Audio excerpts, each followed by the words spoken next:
Rice हैं वो।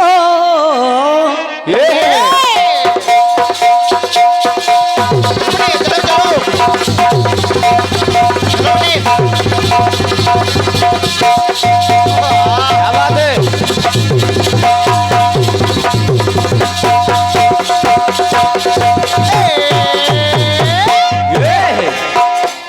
कह रही हूँ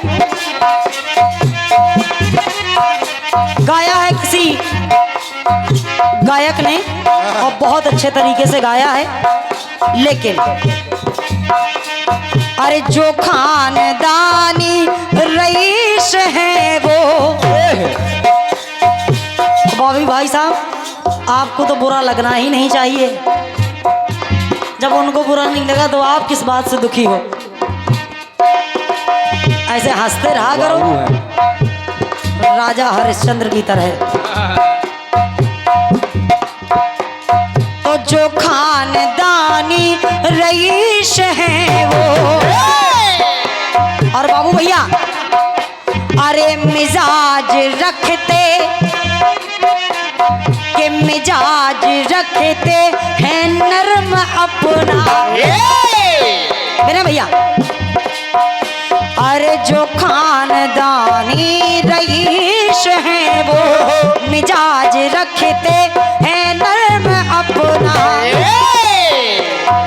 लेकिन बाबू भैया, हाँ बाबू भाई सुने। अरे तुम्हारा लहजा बता रहा है कि तुम्हारा लहजा बता रहा है, और तुम्हारी दौलत नहीं है कि तुम्हारा लहजा बता रहा है कि तुम्हारी दौलत नहीं है। इसलिए खामोश लब है कि खामोश लब है झुकी है पलकें। अरे खामोश लब है झुकी है पलकें और दिलों में चाहत नहीं। तो खामोश लब है झुकी है पलकें दिलों में चाहत ही नहीं है।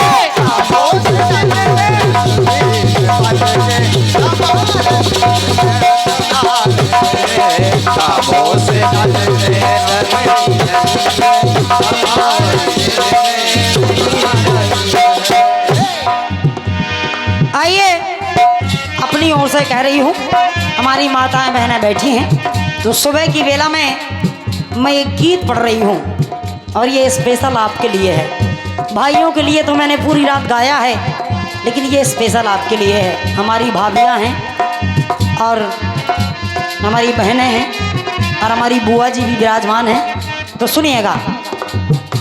और सभी लोग शादीशुदा हैं तो मैं कह रही हूँ, एक बार जब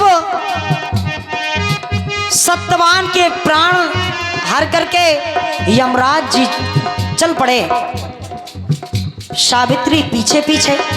यमराज जी ने कहा, बेटी आखिर पीछे पीछे क्यों चली आ रही हो, क्यों चली आ रही हो? कहा, स्वामी मेरे पति के प्राणों को आप ले जा रहे हैं और आप मुझसे कह रहे हो कि क्यों मेरे पीछे पीछे चली आ रही हो? जाओ घर लौट जाओ। यमराज जी, मैं ऐसे घर नहीं लौट करके जाऊंगी, पहले आपको मुझे वरदान देना होगा। सावित्री ने एक एक करके वरदान मांग लिए और जब सभी वरदान मांग लिए अंत में पुत्रवान होने का भी वरदान दे दिया यमराज जी ने। और जब पुत्रवान होने का वरदान दे दिया तो यमराज जी वरदान को देकर के पुनः आगे चलने लगे, पुनः आगे चलने लगे। पीछे मुड़कर के देखा, बहन जी पीछे मुड़कर के देखा कि सावित्री फिर पीछे पीछे चली आ रही है। यमराज जी ने कहा, बेटी अब कौन सा वरदान बाकी है? अब क्या बात है, अब क्यों मेरे पीछे पीछे आ रही हो? हाथ जोड़ करके सावित्री खड़ी हो गई, बोली प्रभु आपने मुझे पुत्रवान होने का वरदान तो दे दिया है, लेकिन विडंबना तो यह है कि जब आप मेरे पति को अपने ही साथ लेकर के जा रहे हैं तो मैं पुत्रवान कैसे हूँ, मैं पुत्रवान कैसे बनूंगी, मैं एक पुत्र की माँ कैसे बनूंगी। और जैसे ही इतना सुना सावित्री ने कहा अर्थात अब तो आपको मेरे पति के प्राणों को वापस करना होगा, मेरे पति को आपको जिंदा करना होगा। यमराज जी सावित्री से हार गए, उसके सतीत्व से हार गए और तत्काल ही यमराज जी ने सत्यवान को जीवन दान दे दिया। तो हमारे भारत देश में ऐसी भी महिलाएं हैं, ऐसी भी सतियां रही हैं और आज भी हैं। क्यों कह रही हूं सुने।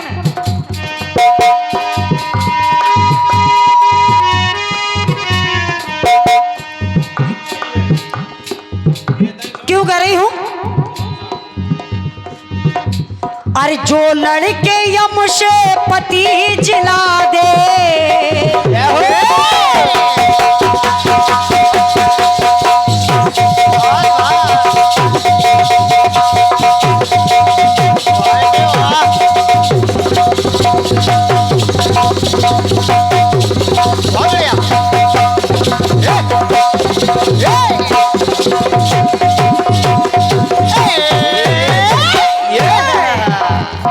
सुनिएगा,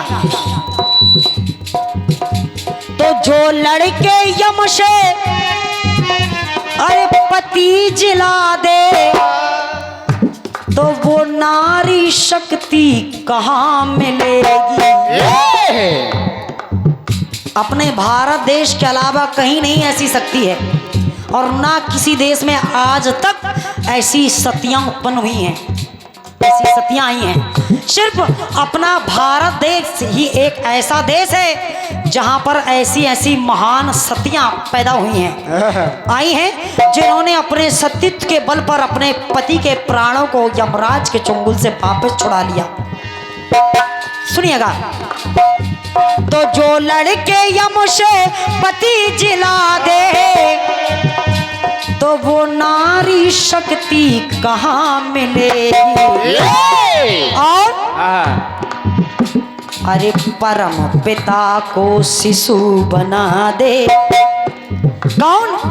माता अनुसुईया के दरवाजे पर तीनों देवता चल पड़े परीक्षा लेने के लिए।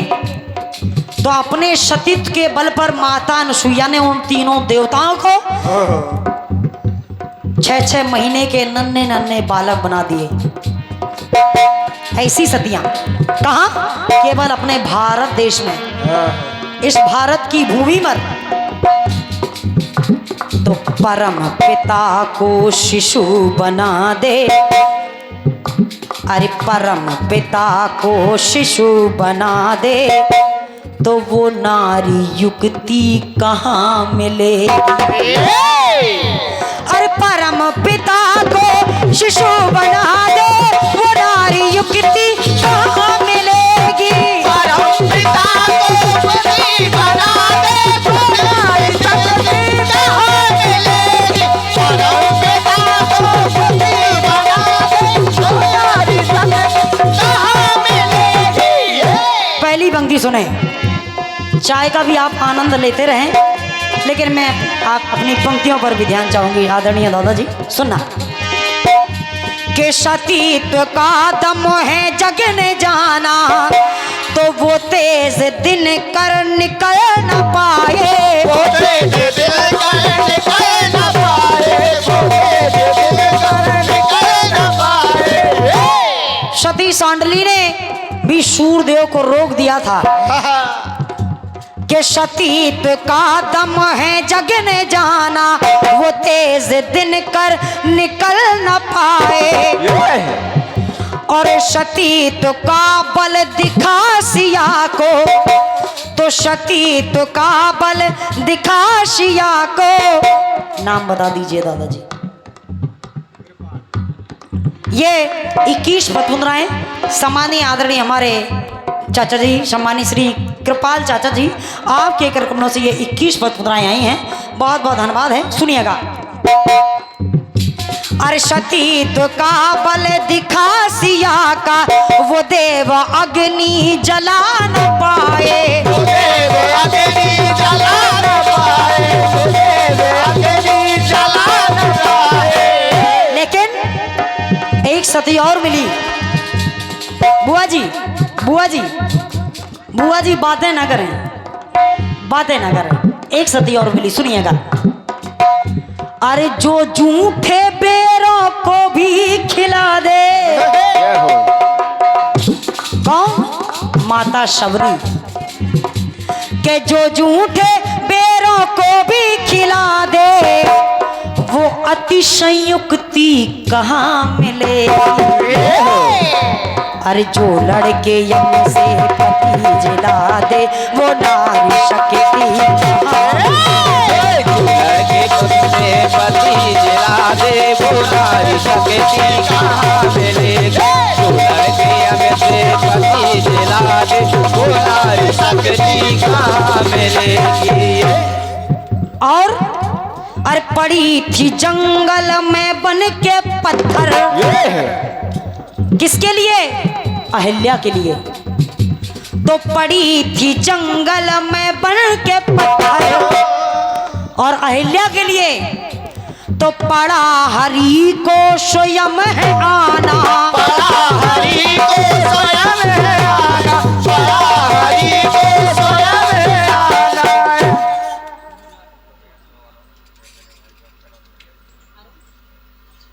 ये तो पड़ी थी जंगल में बन के पत्थर, तो पड़ा हरि को स्वयं है आना। क्यों? क्योंकि कुछ तो बात थी अहिल्या में, जिसके लिए भगवान प्रभु श्री रामचंद्र जी ने अवतार लिया। स्वयं आना पड़ा उनको। और तो वो मीरा पी गई जहर का प्याला। जय हो। राणा ने कहा, तुम मीरा? अरे वो मीरा पी गई जहर का प्याला, तो ये बात जाने सकल जमाना। ये बात जाने सकल जमाना, ये बात जाने सकल जमाना। और विशेष बात तो जो हरि के तन में,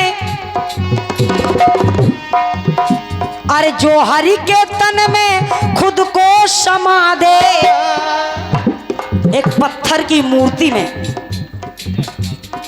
एक पत्थर की मूर्ति में मीराबाई जब समा गई, तो उसके लिए एक पंक्ति लिखी गई, सुनिएगा। कि जो हरि के तन में खुद को समा दे, अरे जो हरि के तन में खुद को समा दे, तो वो नारी युक्ति कहाँ मिलेगी। और परम पिता को शिशु बना दे, वो नारी शक्ति कहाँ। परम पिता को शिशु बना दे, वो नारी शक्ति कहाँ मिलेगी। परम पिता को शिशु बना दे, वो नारी शक्ति कहाँ मिलेगी। परम पिता को शिशु बना दे, वो नारी शक्ति कहाँ मिलेगी। सुनिएगा अंतिम टुकड़ा। कह रही हूं, भगवान कन्हैया तो बंधा जो बंधन में आके दीपक। जय हो। कौन? अरे जगत के बंधन जो काटता है। जगत के अरे बंधा जो बंधन में आके दीपक, तो जगत के बंधन जो काटता है, और नचाने वाला है इस जगत का। नचाने वाला है, पालन करता है, तो नचाने वाला है इस जगत का। और गोपियों के पीछे पीछे वही कन्हैया, और थोड़े से छाछ पे नाचता है। थोड़े साज पे नाचता है, थोड़े साज पे नाचता है। और तो खिला के छिलके, अरे सुमन खिला दे।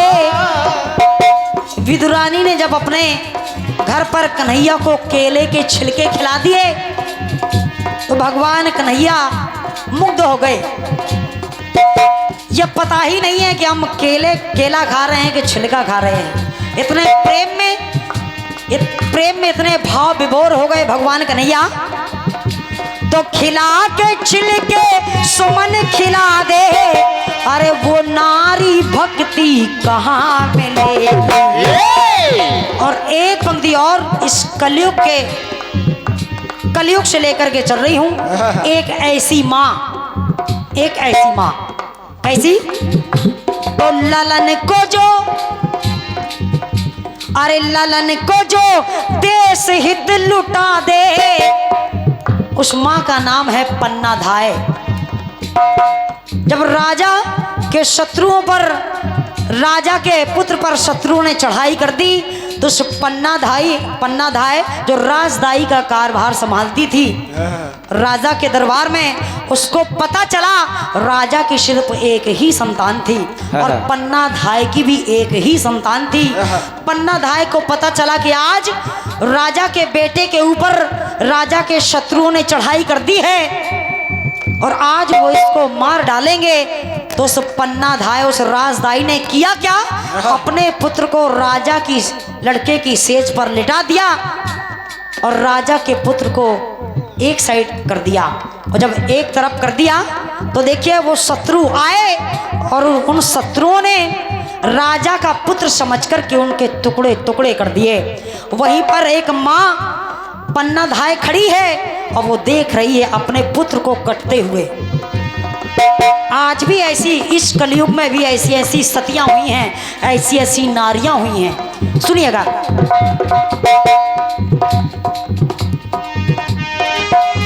अरे लालन को जो देश हित लुटा दे, तो लालन को जो देश हित लुटा दे, अरे वो नारी भक्ति कहाँ मिलेगी।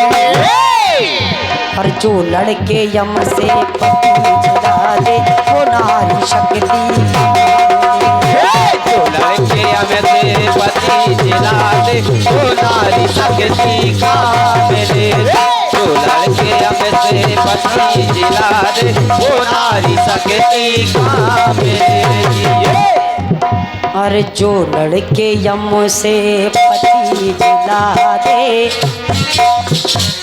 तो वो नारी शक्ति कहाँ मिलेगी, वो नारी शक्ति कहाँ मिलेगी।